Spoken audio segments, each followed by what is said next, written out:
अस्सलाम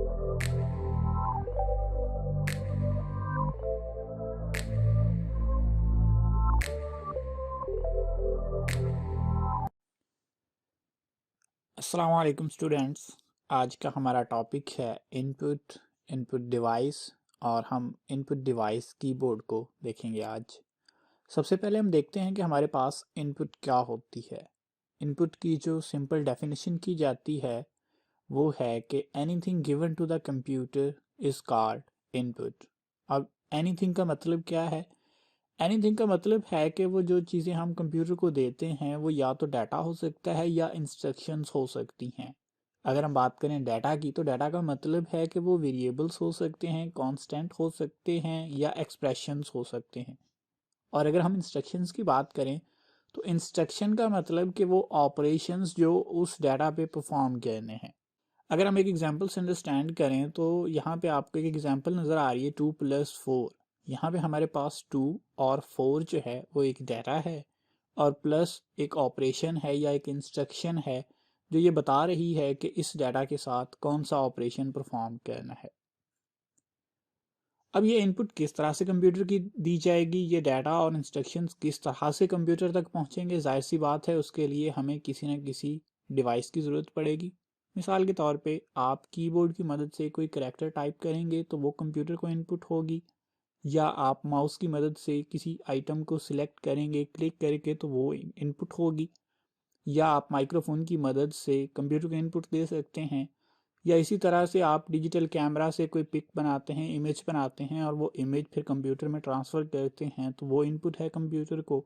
इसी तरह से आप स्कैनर से कोई इमेज या कोई डॉक्यूमेंट स्कैन करते हैं तो वो भी कंप्यूटर के लिए एक इनपुट है।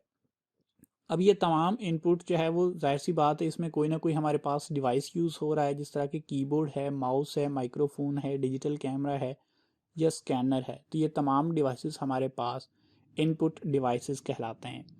यानी कि कंप्यूटर को डाटा और इंस्ट्रक्शन देना इनपुट है, लेकिन जिस डिवाइस को यूज़ करते हुए ये इनपुट दी जाती है उसको हम इनपुट डिवाइस कहते हैं। अब हम देखते हैं कि हमारे पास कीबोर्ड जो इनपुट डिवाइस है ये क्या किस तरह से काम करता है और किस तरह से इसकी मदद से हम इनपुट दे सकते हैं। कीबोर्ड बेसिकली सबसे ज़्यादा यूज़ किया जाने वाला इनपुट डिवाइस है जिसकी मदद से हम न्यूमेरिक और टेक्स्ट डाटा कंप्यूटर में एंटर करते हैं। कीबोर्ड में हमारे पास जो बटन्स लगे होते हैं उनको हम कीज़ कहते हैं, जिसकी वजह से इसका नाम कीबोर्ड है। कीबोर्ड के ऊपर ये बटन किस अरेंजमेंट या किस पैटर्न में लगे होते हैं उसको हम कीबोर्ड का लेआउट कहते हैं। नॉर्मली जो सबसे ज़्यादा यूज़ किया जाने वाला लेआउट है वो क्वेर्टी कीबोर्ड लेआउट है। अब क्वेर्टी कीबोर्ड लेआउट किस तरह से बनता है? बेसिकली हमारे पास कीबोर्ड के ऊपर जो टॉप रो होती है जो अल्फ़ाबेट से स्टार्ट होती है उसमें सबसे पहला लेटर क्यू होता है, उसके बाद डब्ल्यू, फिर ई, फिर आर, फिर टी और फिर वाई। इस तरह से हमारे पास जो लेआउट बनता है उसको हम क्वेर्टी लेआउट कहते हैं। हमारे पास कुछ दूसरे लेआउट भी मौजूद हैं, लेकिन सबसे ज़्यादा जो यूज़ किया जाता है वो क्वेर्टी लेआउट ही है।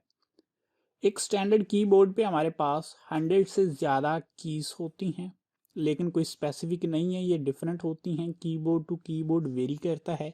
किसी बोर्ड पे 104 हो सकती हैं, किसी पे 108 हो सकती हैं। ये डिपेंड करता है कि कौन सा मैन्युफैक्चरर है और किस पर्पज़ के लिए वो कीबोर्ड बना रहा है।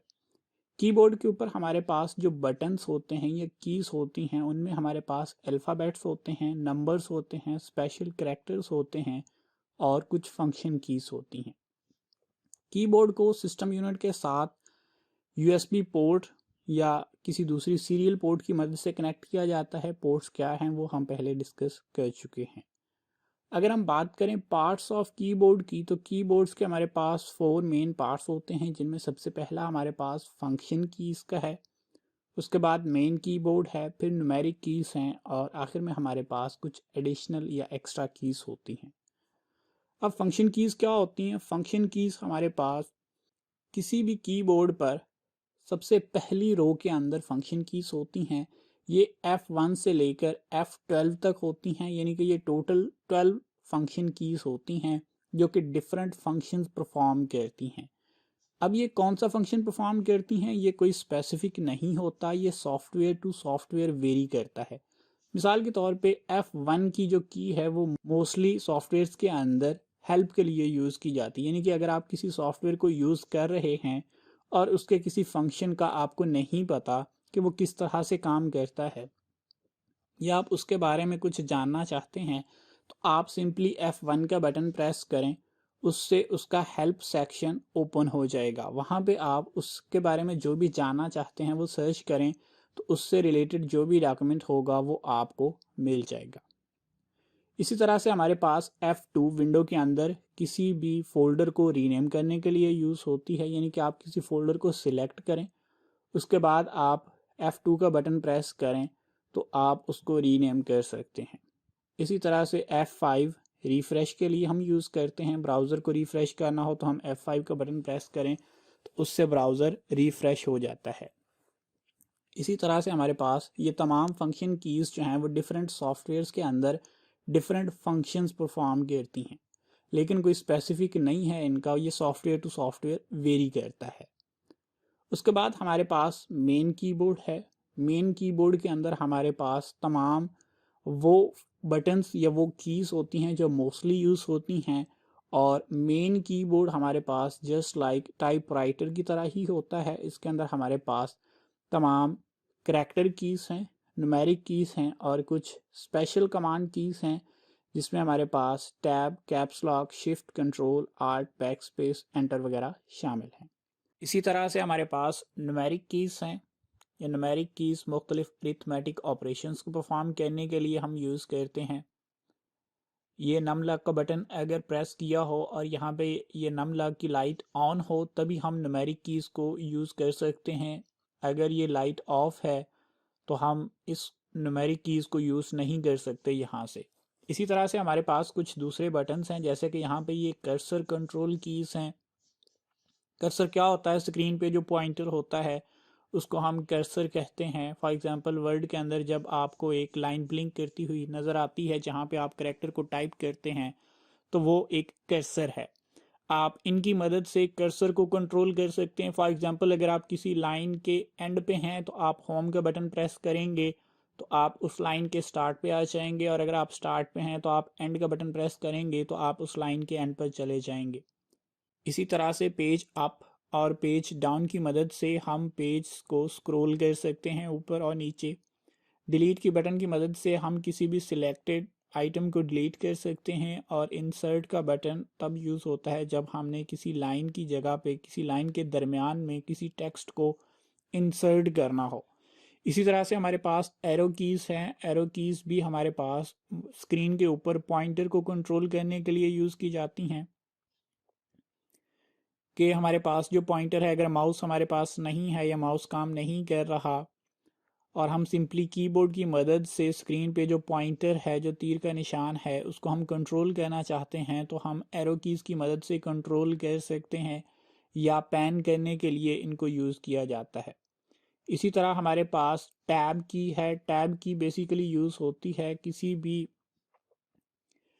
कंट्रोल से किसी दूसरे कंट्रोल पे जाने के लिए। मिसाल के तौर पे आपने अगर किसी एक बटन के ऊपर फोकस है और आप किसी दूसरे बटन पे फोकस लेके जाना चाहते हैं तो उसके लिए हम टैब की प्रेस करते हैं, तो फोकस जो है वो शिफ्ट हो जाता है मुख्तलिफ बटन्स पे या मुख्तलिफ ऑप्शंस पे। बेसिकली टैब एक कंट्रोल से दूसरे कंट्रोल पे फोकस को शिफ्ट करने के लिए हम यूज़ करते हैं। इसी तरह से हमारे पास कैप्स लॉक की है। कैप्स लॉक की बेसिकली यूज़ की जाती है कि अगर आप इसको प्रेस कर देते हैं और कैप्स लॉक की जो लाइट है वो ऑन होती है, तो उसका मतलब कि अब आप जब भी कोई करैक्टर टाइप करेंगे तो वो कैपिटल लेटर्स में टाइप होगा। इसी तरह से हमारे पास शिफ्ट की है। शिफ्ट की, कंट्रोल की और आल्ट की, ये बेसिकली हमारे पास डिफरेंट अदर कीज़ के साथ कम्बिनेशंस में यूज़ की जाती हैं, अकेले इनको यूज़ नहीं किया जाता। मिसाल के तौर पे आप कंट्रोल प्लस सी करते हैं तो जो भी सिलेक्टेड आइटम होती है वो कॉपी हो जाती है। इसी तरह से हमारे पास शिफ्ट का बटन प्रेस करके अगर आप कोई करैक्टर टाइप करेंगे तो वो कैपिटल लेटर्स के अंदर लिखा जाएगा। आल्ट के साथ आप F4 का बटन प्रेस करें तो जो भी विंडो एक्टिव होगी वो विंडो क्लोज हो जाएगी। सो ये अकेले कोई काम नहीं करती, लेकिन इनको हम किसी दूसरे बटन के साथ कम्बिनेशन के साथ यूज़ करें तो हम डिफरेंट टास्क परफॉर्म कर सकते हैं। इसी तरह से हमारे पास यहाँ पे एक स्टार्ट बटन की है, इसको अगर आप क्लिक करते हैं तो विंडो के अंदर जो स्टार्ट का बटन होता है उसके ऑप्शंस आपको शो हो जाते हैं।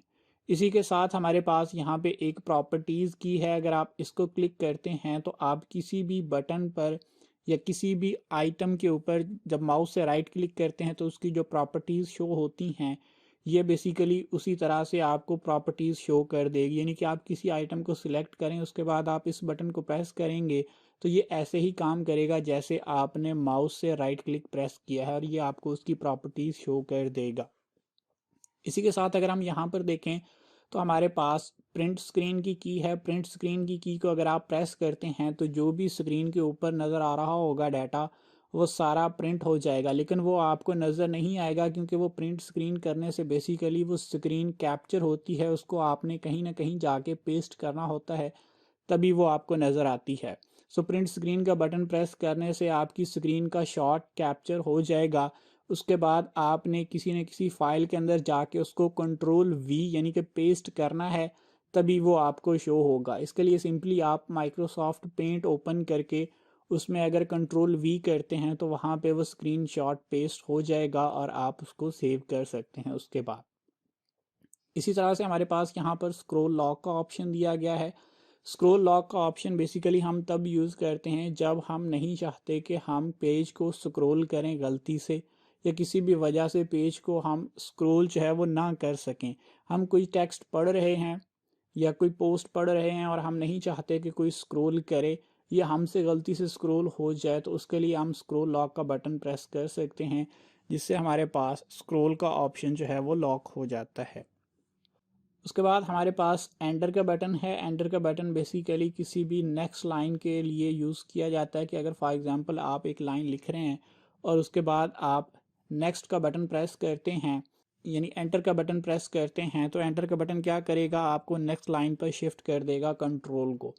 पॉज और ब्रेक का बटन बेसिकली तब यूज़ किया जाता है कि जब स्क्रीन पे कोई चीज़ जल्दी से फ्लैश कर रही हो या कोई डाटा ऐसा हो जो स्क्रीन पर अपीयर हो के विद इन सेकेंड जो है वो डिसअपीयर हो जाता हो, गायब हो जाता हो, तो आप पास का बटन प्रेस करके स्क्रीन के ऊपर जो भी मूवमेंट हो रही होती है उसको कुछ सेकंड के लिए रोक सकते हैं। ये जस्ट लाइक ऐसे ही है जैसे हमारे पास रिसीवर के रिमोट के बटन में पास का बटन होता है कि अगर आप फॉर एग्जांपल कोई वीडियो देख रहे हैं, आपने पास का बटन प्रेस करना है तो वो वीडियो वहीं पे स्टॉप हो जाती है।